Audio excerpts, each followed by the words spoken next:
이런 질문을 해본 적이 있으신가요? 왜 수천 년 동안 사람들은 염불이 귀신을 쫓아낼 수 있다고 믿었을까요? 부처님의 명호 자체에 어떤 신비한 힘이 담겨 있기 때문일까요? 만약 당신이 오늘 이 영상을 보게 되었다면 그것은 결코 우연이 아닙니다. 정보가 넘쳐나는 이 시대에 마음을 가라앉히고 고대의 지혜를 탐구할 수 있는 사람은 모두 불법과 인연이 있는 사람입니다. 법화경에서 말했듯이 만약 어떤 사람이 흐트러진 마음으로 탑이나 사찰에 들어가 나무불을 한 번이라도 외우면 모두 불도를 이룬다고 했습니다.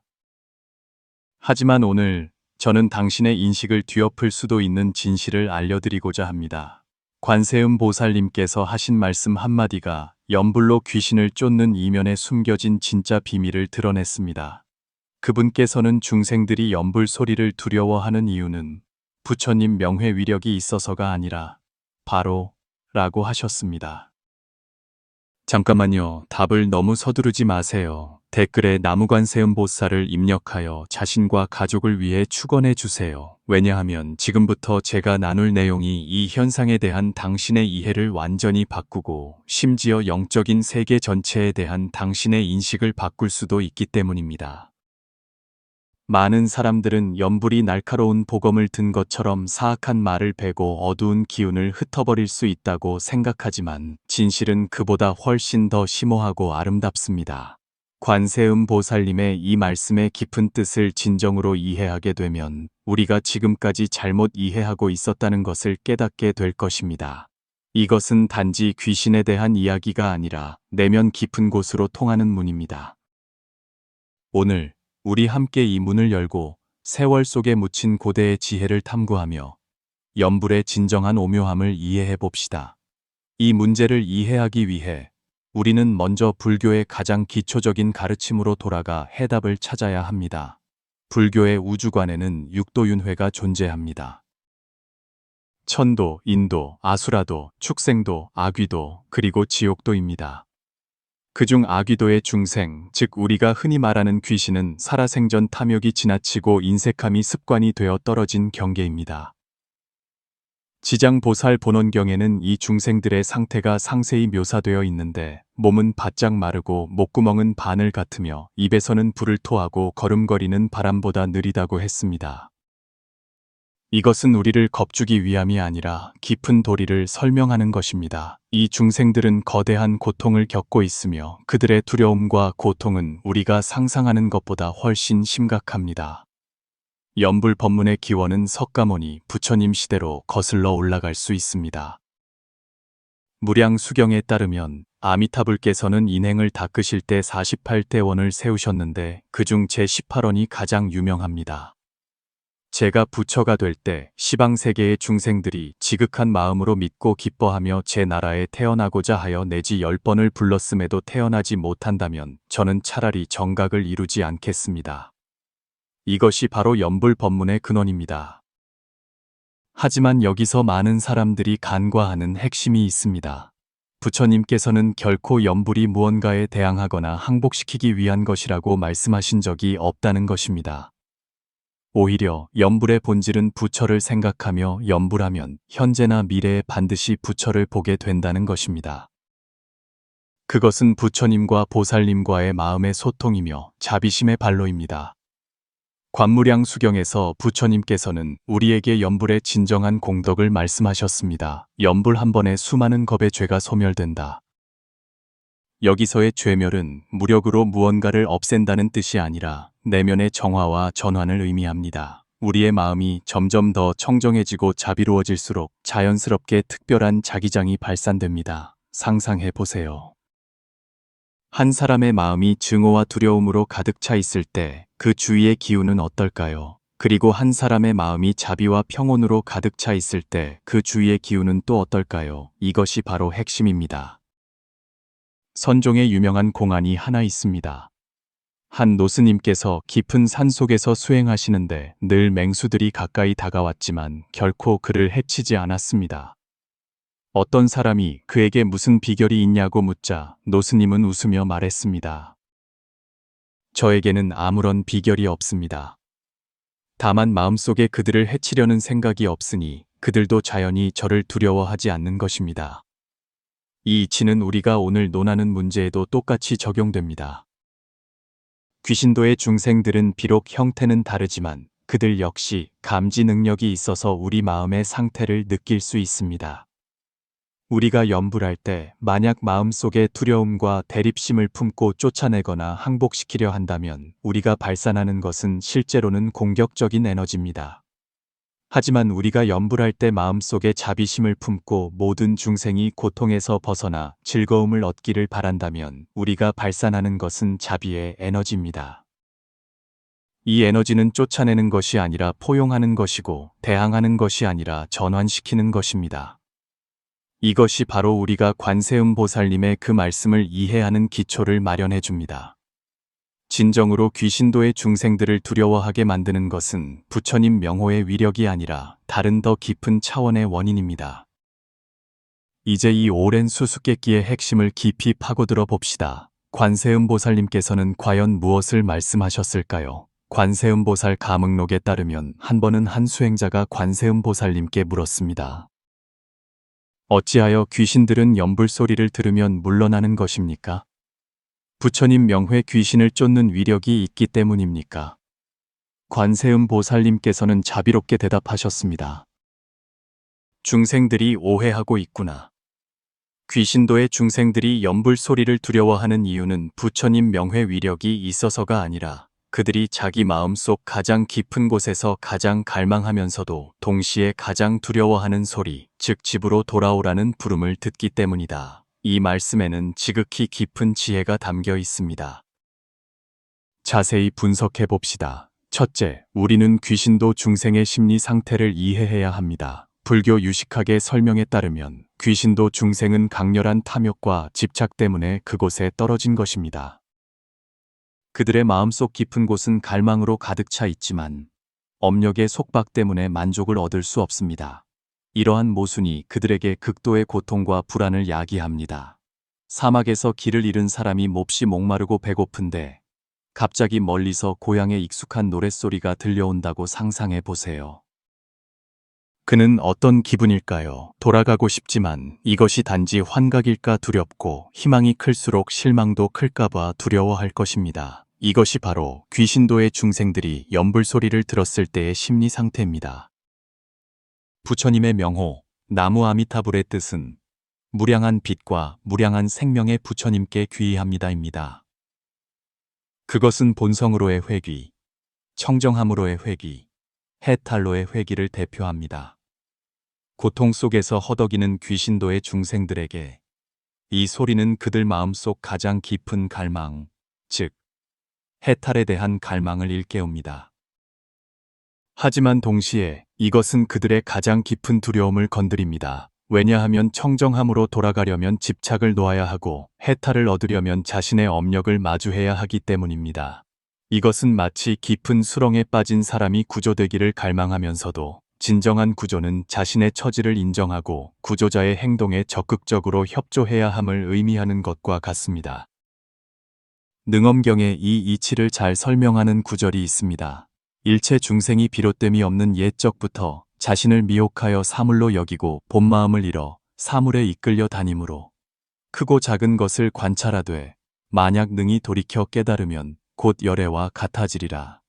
귀신도 중생의 두려움은 실제로는 갈망, 두려움, 부끄러움, 원망 등이 뒤섞인 복잡한 감정의 혼합체입니다. 그들은 해탈을 갈망하면서도 진실을 마주하기를 두려워하고 집으로 돌아가고 싶어 하면서도 정말로 돌아갈 수 있다는 것을 감히 믿지 못하는 것입니다. 여기에 아주 중요한 세부 사항이 있습니다. 관세음 보살님께서는 염불하는 사람을 두려워한다고 하지 않으시고 염불 소리를 두려워한다고 말씀하셨습니다. 이 차이는 지극히 중요합니다. 염불 소리는 하나의 주파수, 하나의 부름, 청정한 마음에서 오는 부름을 대표합니다. 과학은 우리에게 모든 물질은 진동하며 고유의 주파수를 가지고 있다고 말합니다. 주파수가 비슷한 두 물체가 가까워지면 공명 현상이 일어납니다. 염불할 때 우리의 마음은 부처님과 보살님의 주파수에 맞춰 조정되며 자비, 청정, 해탈의 에너지 파동을 발산합니다. 귀신도의 중생들은 비록 업력으로 인해 형체가 변했지만 그들의 불성은 사라지지 않았습니다. 그들이 이 청정한 주파수를 느낄 때 마음속 깊은 곳에 불성이 깨어나 강렬한 공명을 일으킵니다. 이 공명은 그들에게 따뜻함과 희망을 느끼게 하는 동시에 두려움과 불안을 느끼게 합니다. 왜냐하면 이것은 변화를 마주해야 함을 의미하기 때문입니다. 이것은 마치 어둠 속에서 오랫동안 살아온 사람이 갑자기 빛을 보았을 때의 반응과 같습니다. 빛 자체는 아름답지만 어둠에 익숙해진 눈에는 처음 빛을 볼 때 오히려 찌르는 듯한 아픔과 두려움을 느끼게 됩니다. 그러므로 귀신도 중생의 두려움은 본질적으로 깨달음 이전의 몸부림이며 길 잃은 영혼이 집으로 돌아오라는 부름을 들었을 때의 복잡한 반응입니다. 그들이 두려워하는 것은 해를 입는 것이 아니라 구조되는 것이고 소멸되는 것이 아니라 전환되는 것입니다. 이 인식은 우리가 기존에 가지고 있던 이해를 완전히 뒤엎고 연불의 진정한 힘이 어디에 있는지를 드러냅니다. 이제 관세음보살님 말씀의 더 깊은 의미와 그것이 우리의 수행과 생활에 주는 지도적 의미를 깊이 이해해 봅시다. 관세음보살님께서 이처럼 정확한 해석을 내놓으실 수 있었던 것은 그분께서 완전한 자비와 지혜를 갖추셨기 때문입니다. 반야심경에서 관세음보살님은 우리에게 오온이 모두 공함을 비추어 보시고 온갖 고통에서 벗어나셨다고 말씀하십니다. 이러한 깊은 통찰력은 그분으로 하여금 모든 현상의 본질을 꿰뚫어 보게 합니다. 관세음보살님께서 귀신도 중생이 두려워하는 것이 집으로 돌아오라는 부름이라고 말씀하셨을 때 그분은 실제로는 우리에게 더 깊은 진리를 알려주고 계신 것입니다. 모든 중생은 어느 도에 처해 있든 본성으로 돌아가고 청정함으로 돌아가고 해탈로 돌아가려는 공통된 갈망을 가지고 있다는 것입니다. 여기서의 집은 어떤 구체적인 장소를 가리키는 것이 아니라 우리의 본래 면목, 우리의 불성을 가리킵니다. 유마경에서는 마음이 청정하면 불국토도 청정하다고 했습니다. 진정한 집은 내면의 청정한 상태이며 법성과 하나가 된 경지입니다. 왜 가장 갈망하면서도 가장 두려워하는 소리라고 했을까요? 이것은 불교의 중생 심리에 대한 깊은 분석과 관련이 있습니다. 갈망의 관점에서 보면 모든 중생의 마음속 깊은 곳에는 해탈에 대한 그리움이 보존되어 있습니다. 설령 가장 어두운 경계에 떨어진 중생이라 할지라도 그 불성은 여전히 온전합니다. 열반경은 우리에게 일체 중생에게는 모두 불성이 있다고 알려줍니다. 이 불성은 마치 먹구름에 가려진 태양과 같아서 잠시 보이지 않을 뿐 여전히 그 자리에서 빛과 열을 발하고 있습니다. 연불 소리가 울려 퍼질 때 그것은 마치 한 줄기 맑은 바람이 먹구름을 흩어지게 하여 이 중생들이 갑자기 자기 마음속 깊은 곳에 그 오랫동안 잊었던 광명을 느끼게 하는 것과 같습니다. 이 느낌은 너무나 강렬하고 아름다워서 그들에게 순간적으로 자신의 본래 면목을 떠올리게 합니다. 하지만 왜 또 두려워할까요? 이것은 집착과 습관의 힘과 관련이 있습니다. 귀신도의 중생들이 이 경계에 떨어진 이유는 강렬한 집착과 나쁜 습관 때문입니다. 이러한 집착은 이미 그들 존재의 기초가 되었고 마치 한 사람의 정체성과 같습니다. 청정함으로 돌아가려면 이 모든 집착을 완전히 내려놓고 자신의 존재 방식을 철저히 바꿔야 합니다. 이러한 변화는 어떤 중생에게나 거대한 도전입니다. 마치 땅을 기어다니는 데 익숙해진 사람에게 갑자기 일어서서 걸을 수 있다고 말해주는 것과 같습니다. 서는 것이 더 나은 상태임은 분명하지만 이러한 변화는 여전히 두려움과 불안을 가져옵니다. 금강경에서 부처님께서는 응당 머무는 바 없이 그 마음을 내라고 말씀하셨습니다. 이 말씀은 간단해 보이지만 실제로는 우리에게 모든 집착과 의존을 내려놓으라고 요구합니다. 집착에 깊이 빠진 중생들에게 이러한 요구는 갈망의 대상인 동시에 두려움의 대상입니다. 관세음보살님의 이 가르침은 또한 자비의 진정한 의미를 드러냅니다. 진정한 자비는 높은 곳에서 베푸는 시혜가 아니며 강제적인 구조도 아닙니다. 그것은 평등한 이해와 포용입니다. 우리가 염불할 때 만약 마음속에 나는 사악한 것을 쫓아내겠다는 생각을 품는다면 우리는 실제로는 대립을 만들고 있는 것이며 분별심으로 중생을 보고 있는 것입니다. 이러한 마음가짐 자체가 불법의 평등한 자비 정신에 위배됩니다.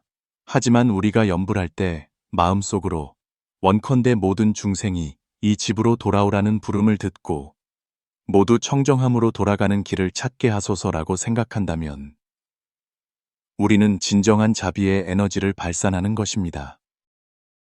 이 에너지는 어떤 중생에게도 위험하게 느껴지지 않고 오히려 그들에게 따뜻함과 희망을 느끼게 할 것입니다.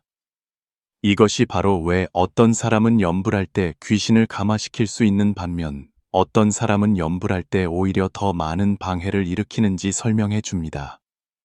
핵심은 염불의 기교에 있는 것이 아니라 염불할 때의 마음가짐에 있습니다. 보문품에서는 마땅히 어떤 몸으로 제도될 자에게는 곧 그 몸을 나타내어 법을 설하신다고 했습니다. 관세음 보살님께서 다양한 형상으로 화현하여 중생을 제도하실 수 있는 것은 바로 그분께 분별심이 없고 대립감이 없으며 온전히 중생의 입장에 서서 그들의 필요를 이해하실 수 있기 때문입니다. 이러한 이해는 우리의 수행에 중요한 깨달음을 줍니다. 진정한 수행은 무언가를 소멸시키는 것이 아니라 무언가를 전환시키는 것입니다. 무언가에 대항하는 것이 아니라 무언가를 포용하는 것입니다. 우리가 이러한 마음가짐으로 염불하고 모든 경계를 마주할 수 있을 때 우리는 비로소 관세음 보살님 말씀의 깊은 뜻을 진정으로 깨닫게 되는 것입니다. 이 깊은 도리를 이해한 후 우리는 실제 생활에서 이 지혜를 어떻게 활용해야 할까요? 첫째, 우리는 염불할 때의 마음가짐을 조정해야 합니다. 다음에 나무아미타불을 염할 때 그것을 귀신을 쫓는 보검으로 여기지 말고 자비로운 초대장으로 여기십시오. 마음속으로 염하십시오. 원컨대 모든 중생이 이 집으로 돌아오라는 부름을 듣게 하시고 모든 길 잃은 영혼이 돌아갈 길을 찾게 하소서. 이러한 마음가짐의 전환은 놀라운 효과를 낼 것입니다. 당신은 주위의 기운이 더욱 조화로워지고 원래 불안하게 느껴졌던 감정들도 점차 사라지는 것을 발견하게 될 것입니다. 어떤 설명하기 어려운 현상을 만났을 때 즉시 두려워하거나 대항하는 마음을 일으키지 마십시오. 기억하세요. 그 두려워 보이는 현상 뒤에는 고통받는 중생들이 도움을 구하고 있을지도 모릅니다. 이때 당신은 마음속으로 그들을 위해 조용히 염불하고 진심으로 기원할 수 있습니다. 원컨대 당신들이 모두 고통에서 벗어나 즐거움을 얻고 모두 해탈의 길을 찾게 하소서. 이러한 자비로운 생각은 어떤 의식보다 훨씬 더 효과적입니다. 첫째, 분별심을 피하십시오. 중생을 좋은 것과 나쁜 것으로 나누지 마십시오. 모든 중생은 불성을 가지고 있으며 자비로운 대우를 받을 가치가 있음을 기억하십시오. 둘째, 평등심을 기르십시오. 어떤 경계를 마주하더라도 내면의 평온과 자비를 유지하고 분별과 대립을 일으키지 마십시오. 셋째, 마음의 정화에 힘쓰십시오. 정기적으로 자신의 내면을 살피고 부정적인 감정과 생각들을 정리하여 마음의 청정함을 유지하십시오. 매일 아침 저녁으로 10분간 자비심으로 염불하는 시간을 가지십시오. 방법은 다음과 같습니다. 잠시 조용히 앉아 호흡을 고른 후 나무아미타불을 염하기 시작하십시오. 염불하는 과정에서 이 부처님 명호가 마치 따뜻한 햇살처럼 모든 어두운 구석을 비추고 모든 길 잃은 영혼을 따뜻하게 한다고 상상하십시오. 이 소리를 듣는 모든 중생이 사랑과 희망을 느끼고 집으로 돌아가는 길을 찾을 수 있다고 상상하십시오. 많은 사람들이 염불할 때 저지르는 실수는 염할수록 긴장하고 힘을 주어 마치 무언가와 싸우는 것처럼 하는 것입니다. 이러한 마음가짐은 바로 염불의 본래 뜻에 어긋납니다. 진정한 염불은 편안하고 자연스러우며 사랑으로 가득 차야 합니다. 마치 어머니가 잃어버린 아이를 부르는 것처럼 그 소리에는 위협과 강요가 아니라 따뜻함과 기대가 가득합니다. 관세음 보살님의 그 말씀을 기억하십시오. 진정한 힘은 대항에 있는 것이 아니라 이해에 있습니다. 진정한 자비는 쫓아내는 데 있는 것이 아니라 포용에 있습니다. 진정한 해탈은 피하는 데 있는 것이 아니라 전환에 있습니다. 우리가 이 도리를 진정으로 깨닫고 생활 속에서 실천할 때 우리는 내면의 평온을 얻을 수 있을 뿐만 아니라 자비와 지혜를 전파하는 사자가 되어 더 많은 중생이 집으로 돌아가는 길을 찾도록 도울 수 있습니다. 원컨대 이 영상을 보시는 모든 인연 있는 분들이 이로부터 깨달음을 얻어 수행의 길에서 한 걸음 더 나아가시기를 바랍니다. 나무 아미타불, 나무 관세음보살.